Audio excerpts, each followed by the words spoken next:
धर्मेंद्र जी, आप बताइए बीजेपी क्यों इतनी टूटी टूटी नजर आ रही है?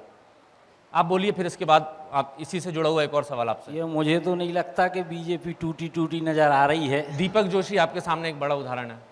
दीपक जोशी उदाहरण हो सकते हैं, उनकी अलग परिस्थितियां हो सकती हैं, लेकिन भारतीय जनता पार्टी एक ऐसी पार्टी है जो व्यक्ति पर आधारित नहीं है। हम देश, समाज और राष्ट्र की बात करने वाली पार्टी हैं। हमारे लिए देश पहले है, उसके बाद पार्टी है, उसके बाद व्यक्ति है।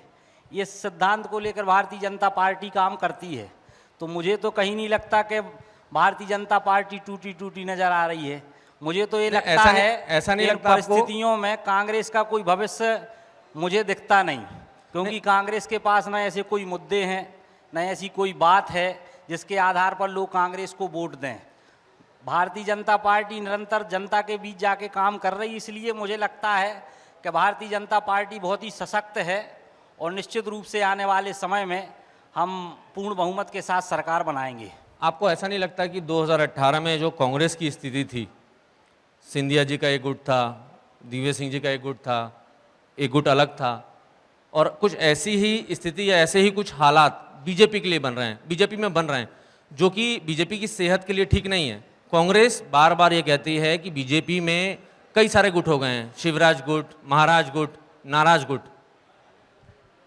ये इस बात में कोई दम नहीं है, क्योंकि ये जो गुटबाजी का ये चलता रहता है, ये मुझे लगता है केवल ऊपर मीडिया में चलता रहता है, लेकिन मुझे नहीं लगता कि भारतीय जनता पार्टी में कोई गुटबाजी है। क्योंकि भारतीय जनता पार्टी का जो है वो संगठन के आधार पर काम करने वाली ये पार्टी है। संगठन का निर्णय ही यहाँ सर्वोपरि होता है। यहाँ व्यक्ति की गुटबाजी का ज़्यादा महत्व नहीं है। ये गुटबाजी केवल कांग्रेस में देखने को मिलती है, क्योंकि वहाँ नेता बड़ा होता है। बिल्कुल। और हमारी भारतीय जनता पार्टी में संगठन बड़ा होता है, इसलिए ये पार्टी आगे जा रही है।